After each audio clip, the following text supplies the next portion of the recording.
All right, जी. The question statement states in recent times. अगर question में लिखा recent times तो क्या मतलब हुआ? आजकल के दौर की बात हो रही है, प्रेजेंट टाइम की बात। Very good. Economic growth has helped many become richer. Economic growth क्या होती है? पैसा, मनी. ठीक है. माशी आपकी जो है ना ग्रोथ हो रही, मीन्स के आपकी वेल्थ इंक्रीज हो रही. Economic growth has helped many become richer. ठीक है. तो ऑब्वियसली ये भी प्लस पॉइंट है, ग्रोथ हो रही तो फिर आप रिचर हो रही हैं. डायरेक्ट प्रोपोर्शनल, ज्यादा पैसे, आपकी जो वर्थ है वो रिच एंड रिचर होती जा रही. मींस कि आप ज्यादा से ज्यादा अमीर होते जा रहे हैं.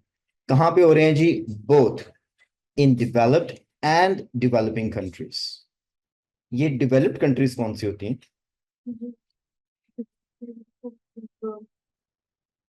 लाइक यूएसए, बहुत सी ऐसी कंट्रीज है जो लाइक यूएसए कर, जो स्टेबल है. Stable in the form of, stable in the form of economy. ठीक है. आमतौर पे वो कंट्रीज जिनकी इकोनॉमी स्ट्रांग है, जहाँ पर जो उनके जो माशरती निज़ाम है, या कह लें कि उनका जो सोशल स्ट्रक्चर है, हर लिहाज से डेवलप्ड है. ठीक है. कह लें कि वहाँ पे जो ये है ना, ये कंपनी, ये कंट्रीज के एक तो जीडीपी से देखा जाता है. ठीक है. थोड़ी सी इकोनॉमिक्स की अगर बात कर लें तो ओवरऑल कंपनी वो सॉरी कंट्री की ओवरऑल इनकम क्या है. ठीक है. ये सिंपल सा फॉर्मूला है. जैसे अगर आप अर्निंग हैंड है या आप अर्निंग हैंड नहीं भी, आपके घर का एक बजट होता है, या अगर आपको पॉकेट मनी मिलती है, आपका एक बजट होता है. गुड. तो अगर आपका बजट आपके अगले जो आपका कह ले कि पे आती है या आपको अगली पॉकेट मनी मिलती है, तब तक सरवाइव कर जाता है, और बल्कि सेविंग हो जाती है. इट मीन्स कि आपका बजट बड़ा हेल्दी जा रहा है. आपका जितना इनपुट है आपका आउटपुट से कम है, आप सेविंग्स में जा रहे होते हैं. और अगर आपको पॉकेट मनी मिलती है या आपके घर में इनकम आती है, या आप अर्न करते हैं और अगली इनकम आने से पहले ही का क्या मतलब हुआ? खत्म. फिर क्या होगा? फिर आपको यहाँ तो किसी से बोरो करने पड़ेंगे, या आपको अपनी जॉब से, या अगर आपको कोई पॉकेट मनी दे रहा है उनसे बोरो करने पड़ेंगे, जी हमें एक्स्ट्रा लेंड कर दें, क्योंकि अभी डेट तो नहीं आई है, due date, we get the salary but we are out of money. ठीक है. फिर आप डेट में चले जाते हैं, फिर ऑब्वियसली आप इकोनॉमिकली स्ट्रांग नहीं है. सिंपल सा एक फॉर्मूला है. गुड. कहने के अगर आप आराम से सर्वाइव कर रहे हैं, आपकी सेविंग्स एंड ऑल दैट, तो ये सारी चीज़ें जो है ना वो इकोनॉमिक ग्रोथ के अंदर आ जाती हैं. और जब हम डेवलप्ड कंट्रीज की बात करते हैं तो आमतौर पे जो डेवलप्ड कंट्रीज होती हैं वो ये सब चीज़ें मैनेज कर रही होती, इवन दो वो लेंड करते हैं money other countries as well. Good. फिर उनका इंफ्रास्ट्रक्चर डेवलप्ड होता है हर तरह से. हेल्थ, उनका जो पब्लिक सेक्टर है, लाइक ट्रांसपोर्ट की बात कर लें, एजुकेशन सेक्टर की बात कर लें, जितने मर्जी सेक्टर्स की बात करें, तो वो फिर डेवलप्ड नेशंस के अंदर काउंट होना शुरू. Good. So that's the difference between developed and developing countries. इसीलिए उसने इकोनॉमिक ग्रोथ को बीच में जोड़ दिया. ठीक है जी. Let's suppose if we talk about the Pakistan. Pakistan is a developed or developing country. Undeveloping कर लेते, underdeveloped and developing countries. ठीक हो गया. So now we have a clear distinction कि developed क्या और developing क्या. Agree? स्टेटमेंट को दोबारा ले लेते हैं. आजकल के दौर में इकोनॉमिक ग्रोथ की वजह से लोग अमीर होते गए हैं. कहाँ पे? डेवलप में भी और डेवलपिंग कंट्रीज में भी. ठीक है. यहाँ पर कंट्रीज की रिचनेस की बात नहीं आ रही, यहाँ पे एक्चुअली इंडिविजुअल्स की बात आ रही है. Many become richer. ये जो मैनी है, ये basically now they are talking about people. ऐसे ही है, क्योंकि डेवलपिंग कंट्री तो डेवलपिंग स्टेट के अंदर ही है ना, मगर वहां पे जो लोग हैं ऑब्वियसली दे आर डेवलपिंग. यहाँ तक बात क्लियर है? कोई कंफ्यूजन तो नहीं है? ओके. ये आइल्स का टिपिकल स्टाइल है. उन्होंने एक आपको स्टेटमेंट देनी होती है और वहां से उन्होंने एक क्वेश्चन को रिलेट करना होता है. अब आपसे क्वेश्चन क्या पूछ रहे हैं, आगे टॉपिक को कंटिन्यू कर रहा है. हाउ एवर, इस वर्ड का क्या मतलब है? ताहम इसके बरक्स या ऑपोजिट साइड की बात करने लगे हैं. However, those in developed countries. Now we know what are the developed countries. नाम भी ले सकते हैं, हमें पता है कि डेवलप्ड कंट्रीज किसको कहते हैं. और दोस्त कौन हो गए? People. Exactly. People in developed countries are not as happy as they were in the past. अब ये उसने रिसेंट टाइम्स पहले जोड़ा हुआ था. इसका मतलब उसने प्रेजेंट टाइम को और पास्ट को कंपेयर किया। यहां तक मेरे साथ है? इसका मतलब वो टाइम पीरियड्स में जा रहा है। अब यहाँ पर रिसेंट टाइम का टाइम मेंशन नहीं है, आज के दौर की बात होगी।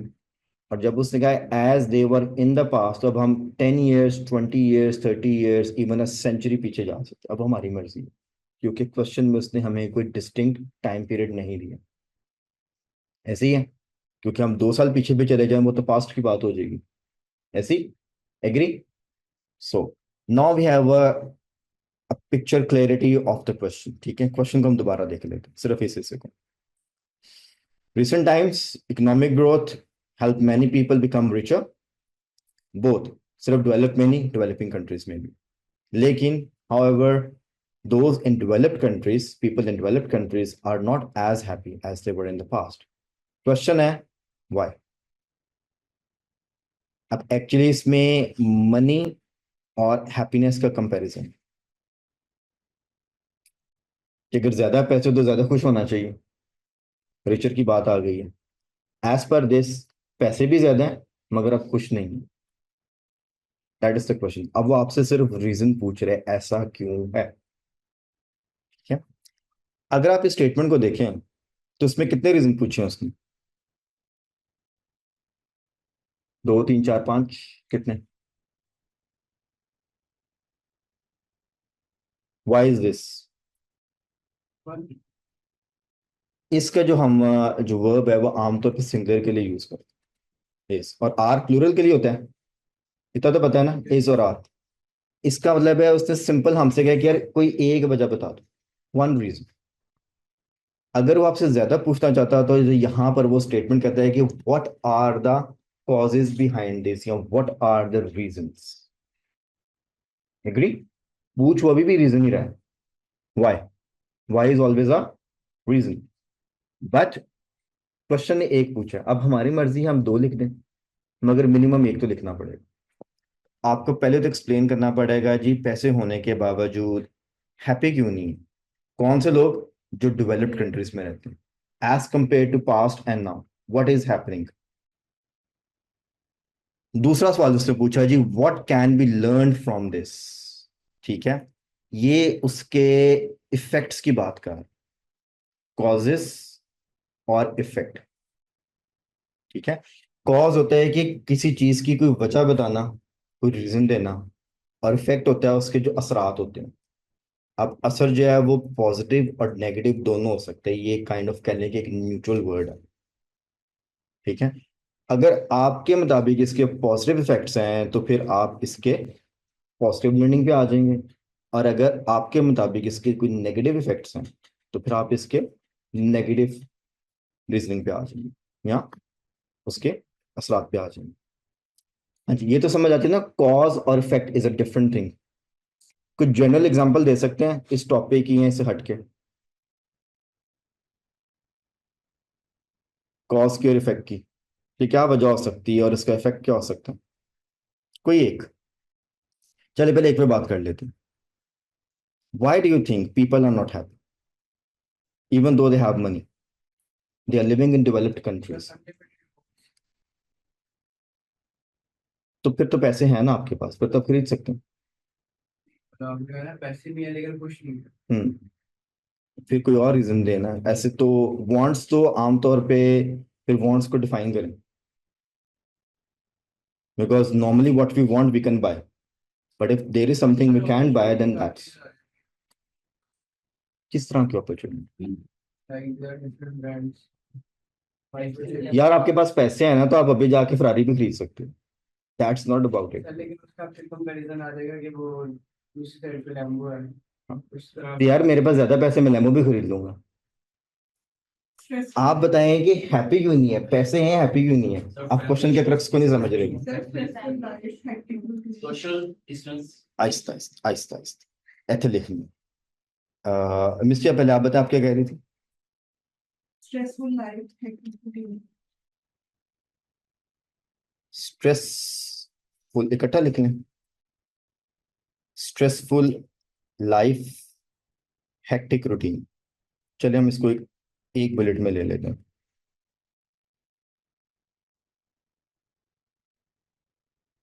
आपने क्या बोला था सर जी? Family issues, social issues, family issues, ठीक है।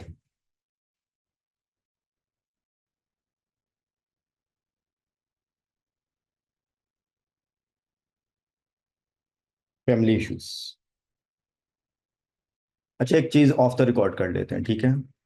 रिकॉर्डिंग में आजकल के हालात में नहीं डालना चाहिए। सिंगल पर्सन की बात तो नहीं करेंगे, यस। ओवरऑल की बात करेंगे। Yes, but we have to like take an example. अगर आप एग्जांपल एक्सप्लेन करेंगे तब आप किसी की तरफ जा सकते हैं, मगर generally we are talking about all the people who are rich in developed countries but still not happy. हाँ जी, और बताएं, क्वेश्चन का क्रक्स समझ आ रहा है? ठीक है। सो अब उसने हमसे सिर्फ एक रीजन पूछा है। आप चाहें तो स्ट्रेसफुल लाइफ को एक्सप्लेन कर दें, ये हेक्टिक रूटीन ऑलमोस्ट एक ही चीज बन जाएगा, और फैमिली इश्यूज इन दोनों को मिला के लिख दें, तब भी एक ही बात है। तो ये रीजन यहाँ पे काइंड ऑफ वैलिडेट कर सकते हैं, ठीक है? मगर अब डिपेंड करता है कि आप इसको एक्सप्लेन कैसे करेंगे। लेट्स सपोज अगर हम इसकी एक्सप्लेनेशन की बात करें, व्हाट डू यू थिंक, क्या लिख सकते हैं? इसको जरा इलेबोरेट करें पॉइंट को। आपने भी कुछ कहा था सर, अभी फैमिली इश्यूज ही कहा था आपने। Social distance. Addiction, drugs addiction.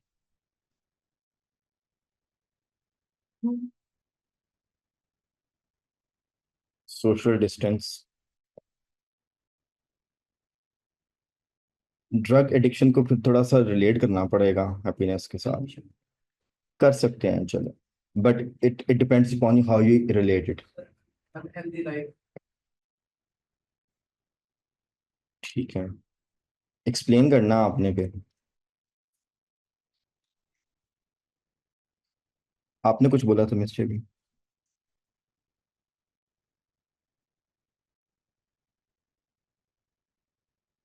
Home sickness, फिर तो आप होम से दूर होंगे ना।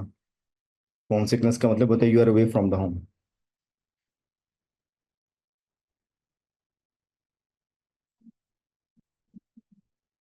आप ये कह सकते हो लोन, लोनलीनेस।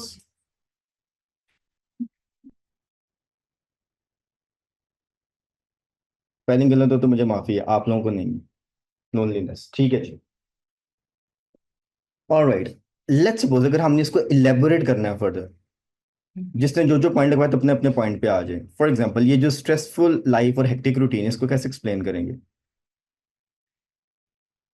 इसमें अगर वजाहत चाहिए तो, एक्सप्लेनेशन चाहिए तो बिजी शेड्यूल। उन्होंने लिखा, उनको बोलने में। सर जैसे उनको जॉब पे ज्यादा या बिजनेस में वो काम करते हैं हम्म। business में, तो उसमें जो है, ज्यादा टाइम देना होता होगा जिसकी वजह से उनका जो है फैमिली जो है वो सफर करती है एंड वो अपनी हेल्थ के लिए टाइम नहीं होता होगा। टाइम इन बिजनेस चले हो गया, और मोर टाइम स्पेंड इन बिजनेस का।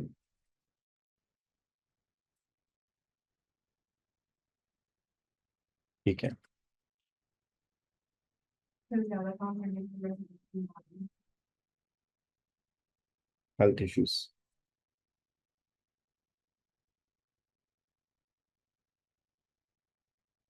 और स्ट्रेसफुल लाइफ को बिजनेस के साथ अगर जोड़े तो और भी कुछ जुड़ जाए।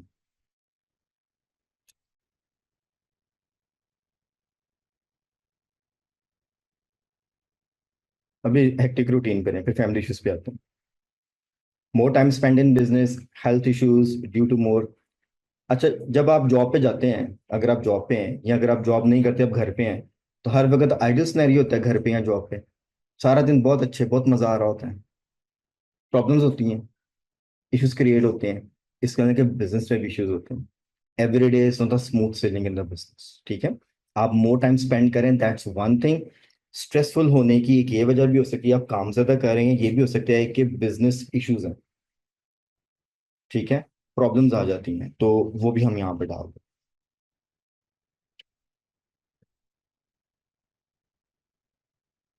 आप अपने पॉइंट को ना वो क्या करना चाहिए, सपोर्ट करने के लिए बुलेट्स आने चाहिए कि स्ट्रेस क्यों क्रिएट हो। तो स्ट्रेस ये क्रिएट होगा, maybe you are spending more time and you are not able to spend time with family for other things, and maybe you are having some issues in the business. उसकी वजह से फिर आपको health issues और फिर आपकी happiness गायब हो जाएगी। ये जो सारे पॉइंट्स आप लिख रहे हैं ये ऑटोमेटिकली एक्सप्लेनेशन में जा रहे हैं। मीन्स अगर आप पैराग्राफ लिखना शुरू करें, आप स्टार्ट कर सकते हैं कि जी, yes people are not happy, one of the main causes is the stressful life और द हैक्टिक रूटीन। और उसके बेस के अंदर या उसके शेडो में आप उसकी एक्सप्लेनेशन दे सकते हैं। अब साथ सिर्फ कोई ना कोई एक एग्जांपल डालनी है। अब अगर आप कोई एग्जांपल डाल देते हैं, we are good to go, जिसके अंदर आप एक्सप्लेन कर सकते हैं। अब यहाँ पे किसी भी एबीसी का नाम लिख सकते हैं और बता सकते हैं कि ये कंडीशन है, ठीक है। आइल्स के अंदर अच्छी बात ये है कि इट्स नॉट अबाउट कि आपने किसी रिनाउंड पर्सनैलिटी का नाम डालना होता है। आप किसी का भी नाम डाल के यहाँ पे एक एग्जाम्पल क्रिएट कर सकते हैं। गुड, ठीक है। Take anybody's name, my cousin कर लें, माय अंकल कर लें, माय ब्रदर कर लें। कभी जो कभी इसके साथ स्ट्रेस और जो नंदी हेल्थ में जो इशू आता है वो भी इंप्रेशन में पता चलता है, तो वो स्ट्रेस कैसे लेते हैं वो भी तो एग्जाम्पल दे सकते बिल्कुल बन सकती है। मगर अगर आप बिजनेस की बात करें तो फिर ओनरशिप में चले जाएं। अगर आप इसमें जॉब पे आ जाएंगे तो फिर अच्छी जॉब्स की बात करें जिसमें हाईली पेड होते हैं लोग, तो फिर वहां पे बताएंगे इश्यूज किस तरह के होते हैं, किस तरह के स्ट्रेस फैक्टर्स होते हैं। Obviously if you are being paid higher तो फिर आपकी रिस्पॉन्सिबिलिटी भी बहुत ज्यादा होती है। डन हो गया, बिल्कुल लिख सकते हैं, ठीक है। उसकी वजह से फिर आप इसको एक्सप्लेन कर सकते हैं। अब आप देखें ये जो आपने बुलेट्स लिखवाए हैं, स्ट्रेसफुल लाइफ, हेक्टिक रूटीन, नीचे family issues, social distance, drugs, unhealthy life और लोनलीनेस, ये सब इसकी एक्सप्लेनेशन में जा सकते हैं।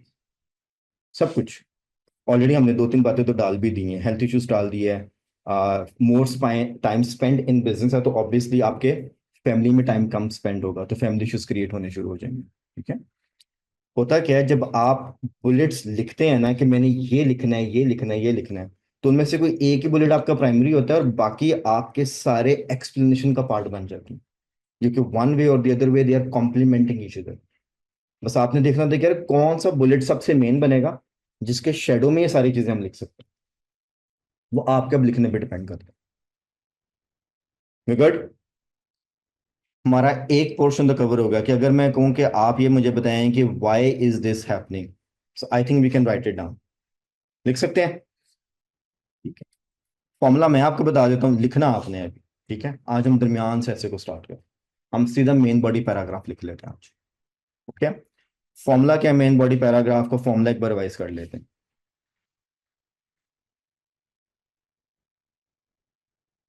Formula for the main body paragraph is that you need to write the idea on the top। सबसे पहला जुमला आपका आइडिया का होना चाहिए। आइडिया आप इसमें से कोई भी बना सकते हैं, स्ट्रेसफुल लाइफ का बना सकते हैं, फैमिली इश्यूज का बना सकते हैं, सोशल डिस्टेंस का, इवन ड्रग्स का भी बना सकते हैं। समटाइम्स जब लोग ओवर स्ट्रेस हो जाते हैं फिर ड्रग्स की हेल्प लेते हैं, ठीक है। ये नहीं कि वो कोई नशा करना शुरू कर देते, कोई मेडिसिन नहीं ले रहे होते, मगर फिर उसकी एडिक्शन हो जाती है। फॉर एग्जाम्पल अगर आप ज्यादा स्ट्रेसफुल हैं, आपको नींद नहीं आ रही है, कई बार लोग नींद की दवाई लेके सोना शुरू करते हैं, मगर वो फिर इतने हैबिचुअल हो जाते हैं उनसे वो ड्रग छोड़ी नहीं जाती है। ये भी फिर जो है ना अब्यूजिंग ऑफ ड्रग्स की तरफ चला जाता है। कई बार आप स्ट्रेसफुल होते हैं, आप पेन किलर्स लेना शुरू कर देते हैं, तो ऑब्वियसली फिर वो पेन किलर्स की आदत पड़ जाती है, तो ये भी ड्रग्स के अंदर आ जाता है। Good, you can elaborate in that point. So आप ये जो सारे आइडियाज अभी लिखे रहेंगे बोर्ड के ऊपर, आपने यहीं से कोई ना कोई मेन आइडिया पिक करना है, उसको फर्स्ट लाइन के अंदर लिखें, एटलीस्ट सेंटेंस के अंदर क्लियरली करें, और फिर अच्छा सा कनेक्टर लगा के मीन्स कि उसकी एक्सप्लेनेशन में जाएं और साथ एक अच्छी सी एग्जांपल दें, ठीक है। कोशिश हमारी होनी चाहिए कि हमने मिनिमम मिनिमम 100 वर्ड्स लिखने हैं इस पैराग्राफ के अंदर। कितने वर्ड्स? मिनिमम 100, ठीक है। जिसके अंदर आपने सीक्वेंस यही रखना है, आइडिया देना है, एक्सप्लेन करना है और एग्जांपल देना है। हाँ, अगर आपके पास कोई सॉलिड किस्म की एग्जांपल है तो एक्सप्लेनेशन और एग्जांपल मिक्स होकर भी लिखे जा सकते हैं। मीन्स आप आइडिया दे दें और राइट इन द सेकंड और थर्ड लाइन आप ये लिख सकते हैं कि for example my uncle, my brother, in my family, या वन ऑफ द पर्संस की अगर आप बात करें, और बाकी सारी चीजें उसकी एक्सप्लेनेशन में आ सकती है, ठीक है। तो एग्जाम्पल और एक्सप्लेनेशन जरूरी नहीं कि डिस्टिंक्ट करके लिखना है, मिक्स भी हो सकता है। आप बिल्कुल कर सकते हैं। अगर आप वेल नोन पर्सन की बात करेंगे तो मेक श्योर कि then facts and figures are bit right, ठीक है। But talk about a person from the developed country, not from the developing country. क्योंकि क्वेश्चन हो सके डेवलप्ड कंट्री। हाँ जी friends, are we good? Can we write it down? लिख सकते हैं? Hello testing 1 2 3। Yes. ओके, ठीक हो गया। ठीक है जी ऑनलाइन फ्रेंड्स, कितनी देर चाहिए? 10 मिनट काफी है लिखने के लिए, जस्ट 1 पैराग्राफ। वैसे 10 मिनट ज्यादा हो जाएंगे। 8 मिनट? 10 minutes. चलो ठीक है, 7 मिनट्स दूंगा। No 10, no 5, no 8, 7 minutes. अगर आप कर लेते इसमें गुड, नहीं तो 1 2 मिनट एक्स्ट्रा भी मिल जाएगी। 7 minutes, just write single paragraph explaining the idea, then explanation और उसकी कोई एग्जांपल। ऑनलाइन फ्रेंड्स रेडी हैं? आप सब ने मुझे चैट बॉक्स में लिख के भेजना, so that I can check it there and now. If you talk about this paragraph which we have written, अगर मैं इसके वर्ड्स की बात करूं तो ये 123 वर्ड्स का लिखा, 123 वर्ड्स। ठीक है, आइल्स में वर्ड्स कैसे काउंट होते हैं? Every word is counted, that is 1 2 3 4 5 6 7, ऐसे काउंट करते जाएंगे। ओके, अब इसको जरा हाईलाइट कर लेते हैं।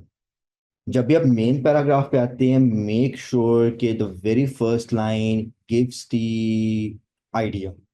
आइडिया जो है ना डिस्प्ले हो, ताकि पैराग्राफ उसके शेडो में लिखा जाए। यहाँ पे स्टार्ट हो रहा है जी, वन प्रिंसिपल रीजन। ये जो वर्ड है ना, one principal reason, this is basically the connector. जैसे भी मैंने पढ़ा है, कुछ लोगों ने स्टार्ट किया प्राइमरीली, फर्स्टली से, दैट्स ऑल गुड। ठीक है, वन प्रिंसिपल रीजन। जब हम ऐसे स्टार्ट करते हैं तो हम राइटर को, सॉरी रीडर को पहले ही बता रहे हैं कि हम एक से ज्यादा पॉइंट्स की बात करें। इवन दो क्वेश्चन की डिमांड नहीं है, यहाँ पर क्वेश्चन सिर्फ एक रीजन मांग रहा है, आप एक भी दें तो काफी है। मगर अगर आप दो देना चाहते हैं सब ठीक। मगर अगर आपने ये लगा दिया connector, it means you are going to write two reasons. ठीक है, वन प्रिंसिपल रीजन। अगर आप ऐसे नहीं बात करना चाहते, आप कह सकते हैं प्राइमरीली द फैक्टर, इस तरह करके बात कर सकते हैं। Waning happiness is in developed countries. Waning का मतलब होता है फेड ऑफ होना, जो ऐसा ऐसा खत्म हो जाती है। इन developed countries is the shift towards isolated technology driven lifestyles. ठीक है, ये वही बात है जो आजकल हो रही है। इस पे तो बहुत ज्यादा बात भी होती है। Everybody has their own personal gadgets when they are home. Even if the people are sitting together, everybody is busy in their own personal gadgets. ऐसी है, तो इसी को हम जो है ना एक्सप्लेन करते हैं। मैंने इस पॉइंट को ले लिया था कि आजकल का लाइफस्टाइल ऐसा हो गया। अब इसकी एक्सप्लेनेशन है। प्रीवियसली, अब कंपैरिजन आ गया। Individuals engaged more in face-to-face interactions and outdoor recreations.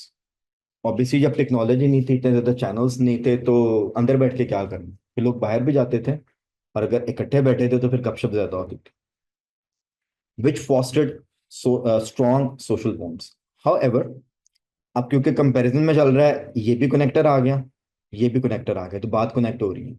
Modern lifestyles are increasingly centred around digital entertainment and virtual interactions. ठीक है, डिजिटल एंटरटेनमेंट में आपके सिंपल एग्जांपल आगे नेटफ्लिक्स की आने वाली है, और वर्चुअल इंटरैक्शंस के अंदर आपका व्हाट्सएप, फेसबुक और इस तरह की चीजें, जिसके अंदर आप कुछ ना कुछ सोशल मीडिया पे डालते हैं, आपको डिफरेंट लोग कमेंट्स कर रहे होते हैं, शायद आपने उनको कभी देखा भी नहीं है, बट स्टिल आपका एक इंटरेक्शन चलता रहता है।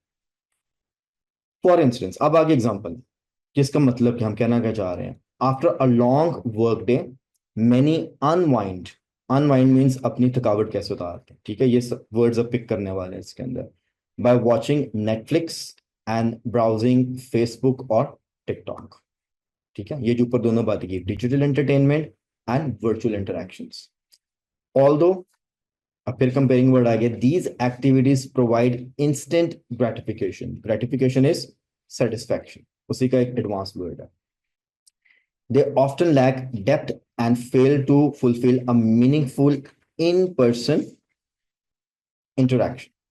ठीक है जी, यहां तक बात ओके, समझ आ रही है?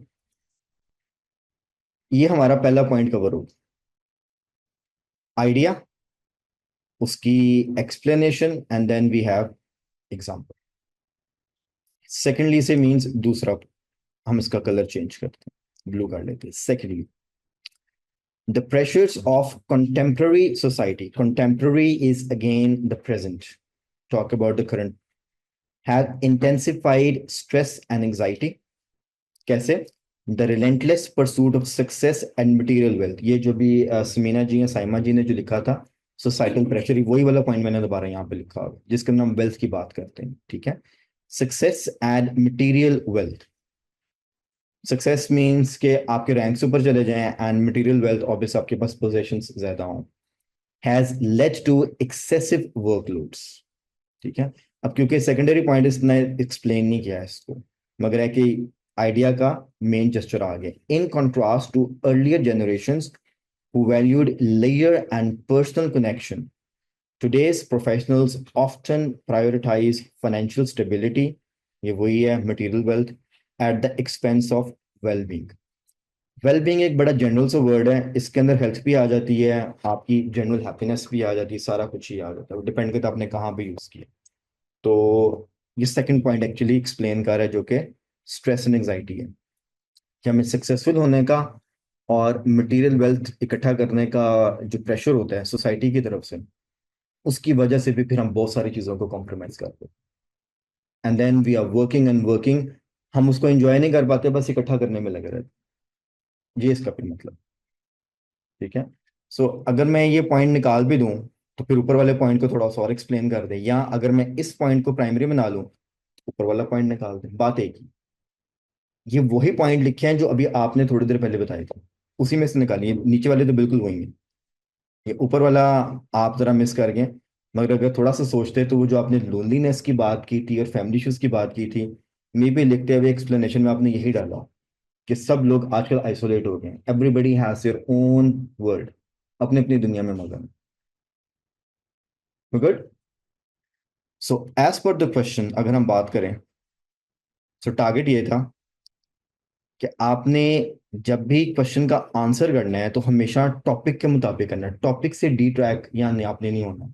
इसमें एक तो डेवलप्ड कंट्रीज को उन्होंने हाईलाइट किया है, और उन्होंने कहा है कि पैसे होने के बावजूद the people are not happy, उसकी रीजन बताएं, तो ये फिर उसकी रीजन एक्सप्लेन है नीचे। हाँ जी, आर वी गुड।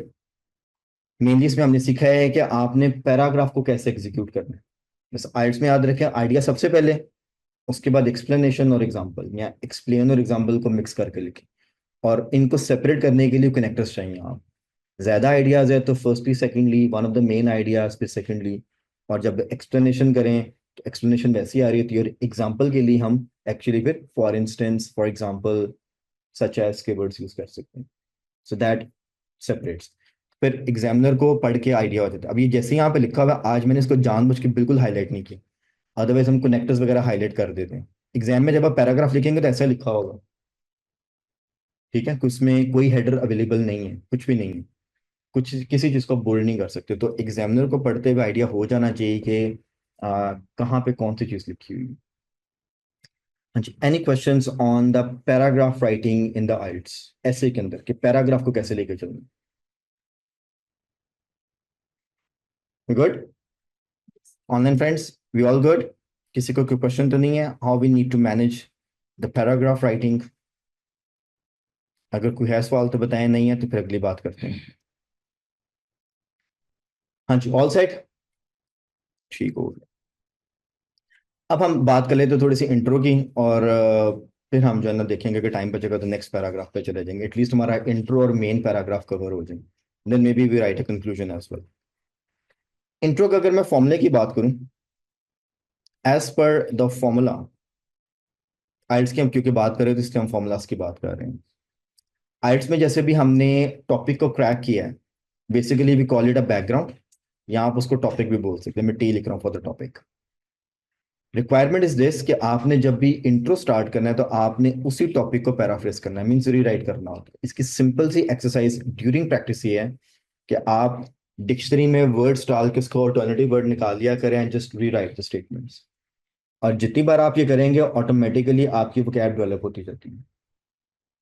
आइल्स में बहुत सारे वर्ड्स हैं जो कॉमन यूज करते हैं, जैसे developed countries, developing countries, rich, happy, many, those, people, ये वर्ड्स वही हैं जो बार बार बार बार आने हैं।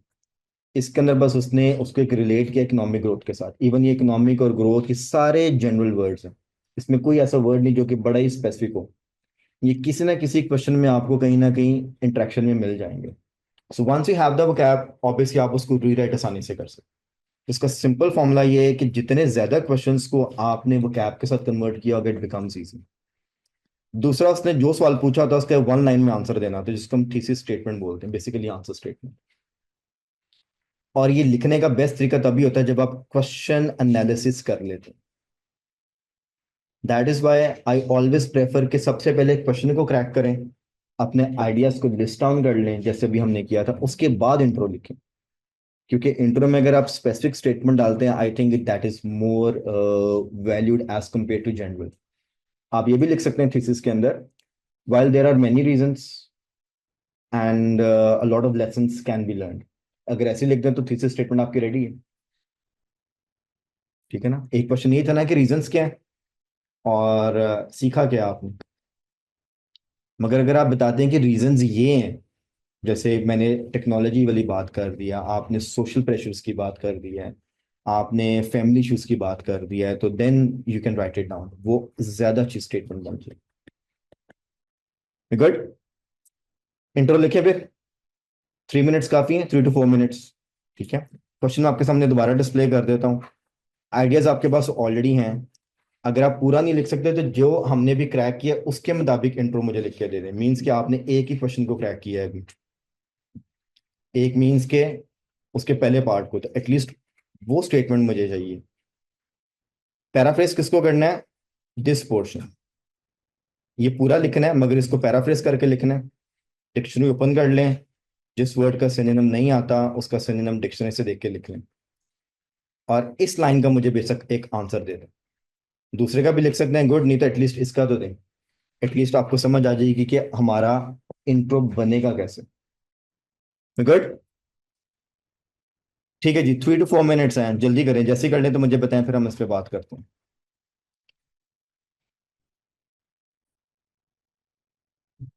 और इसको फिर क्लोज करते हैं।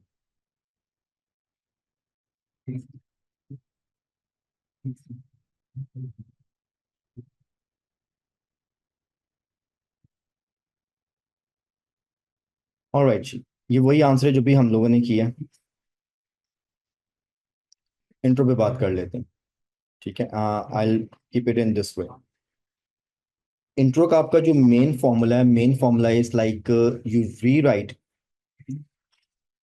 द टॉपिक, टॉपिक को रीराइट करते हैं, और जो आपके क्वेश्चंस होते हैं इसका थीसिस लिखते हैं। इधर मैं अगर टी लिख दूं, that is the thesis statement, और इधर मैं पी लिख रहा हूं, that is the paraphrasing part. IELTS के पेपर में कोई भी आप क्वेश्चन अटेम्प्ट करें, ठीक है, तो उसमें उनका क्राइटेरिया सेम होता है। दे गिव यू टॉपिक, जिसको हम बैकग्राउंड बोलते हैं, and they ask you question. तो टॉपिक को पैराफ्रेज करना होता है, मीन्स रीराइट, और जो भी उन्होंने आपसे क्वेश्चन पूछा है उसका वन लाइन में आंसर आपने देना होता है। सर, ये साइकिल के क्वेश्चन इसका भी आंसर इंक्लूड कर सकते एग्जैक्टली, इसका भी करना। वो बड़ा हो जाएगा। कोई बात नहीं, हो जाएगा तो क्या कर सकते हैं, करना तो है ना। फॉर्मूला तो आप एक वो जो है ना मिस नहीं कर सकते। तो यहाँ पे लिखा है जी, economic growth has undoubtedly elevated the financial status of individuals in both developed and developing nations. ठीक है। आप इसमें देख सकते हैं कि कुछ वर्ड्स आप एज इट इज यूज कर सकते हैं, हर वर्ड को चेंज करने की जरूरत नहीं होती है।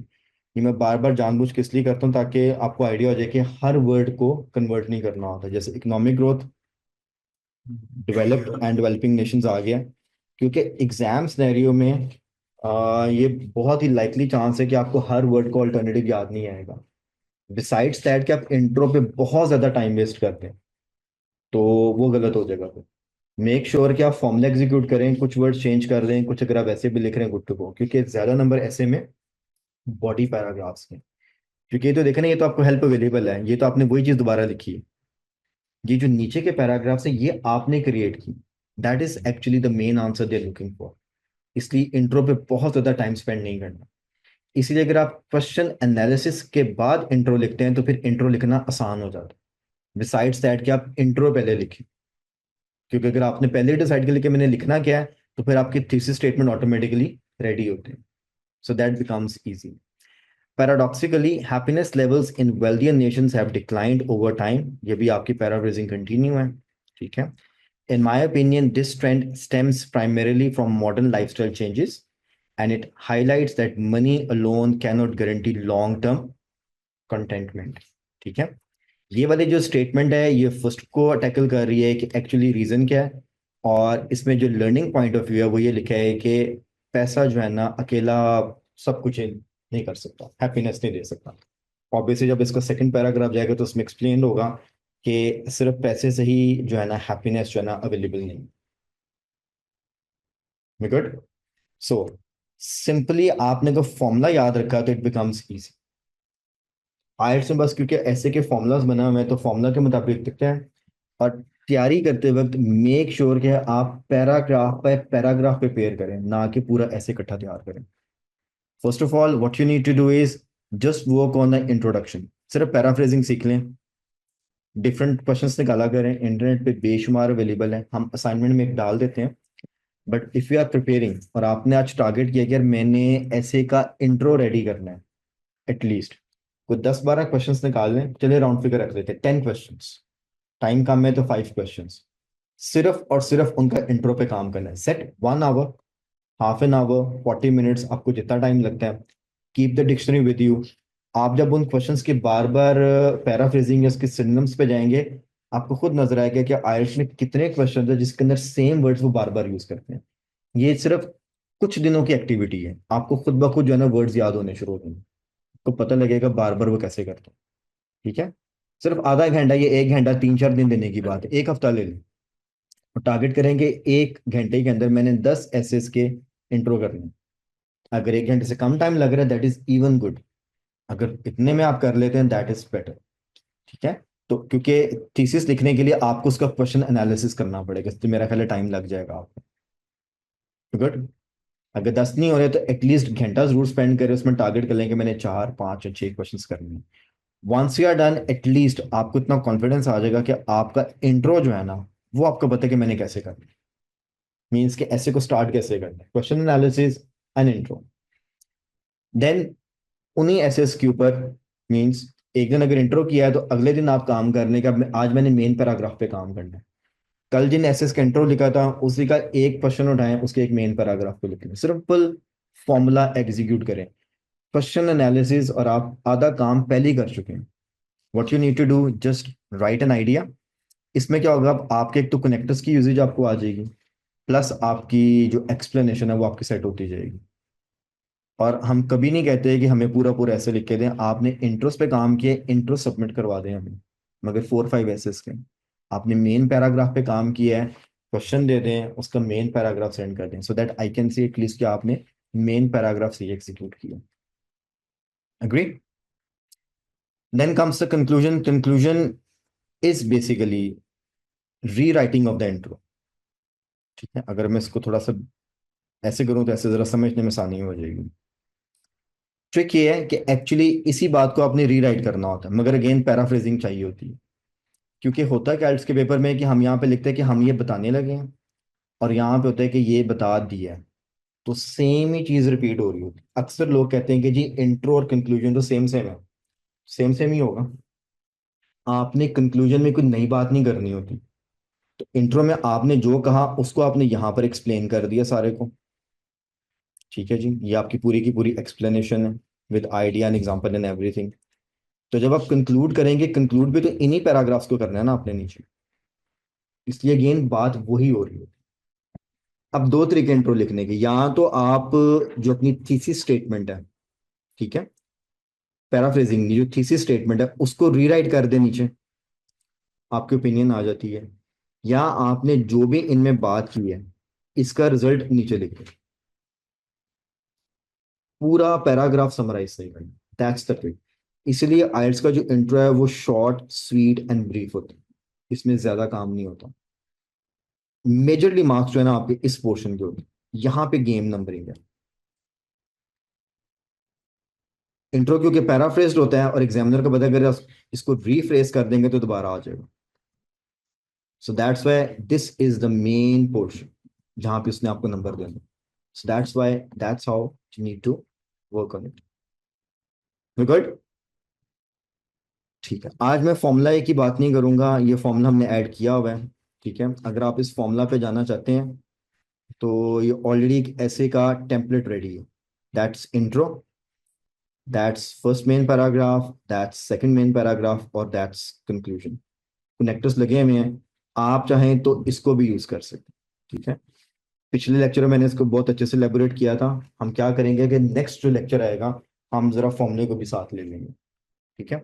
अदरवाइज ये फॉर्मूला गुड टू गो है, जहां जहां पे ब्लैंक्स अगर आप यहाँ पे इसको फिलअप करते हैं अकॉर्डिंगली, कहीं पे सिर्फ टॉपिक डालना है, कहीं पे एक्सप्लेनेशन डालनी है, कहीं पे एग्जांपल डालनी है। अगर आप इसको ध्यान से पढ़ेंगे तो इस फॉर्मूले के अंदर ऑलरेडी कनेक्टर्स लगे हुए हैं जो कि आपको बता देते कि कहाँ पे क्या लिखना है। मगर ऑब्वियसली ये एक जनरल टेम्पलेट है, इसके अंदर इंफॉर्मेशन अकॉर्डिंग टू क्वेश्चन आपको ही डालनी है। ये हेल्प तब करेगा जब आपको क्वेश्चन समझ आ जाएगा। तो जो पहला स्टेप है क्वेश्चन एनालिसिस और आइडिया जनरेशन, वो वहीं का वहीं है। टेम्पलेट आपको उसमें हेल्प नहीं कर सकता, टेम्पलेट आपको बस सेंटेंस स्टार्ट करने में हेल्प कर सकता। That's the requirement. हाँ जी, वी गुड। और अगर आप टेम्पलेट यूज कर रहे हैं कोई इशू नहीं है, इसी को यूज करते हुए हमें 10-12 इंट्रोस भेज दें, एटलीस्ट हमें पता लगे आप टेम्पलेट तो सही यूज कर रहे हैं। इसी को यूज करते हुए हमें पैराग्राफ लिख के भेज दें।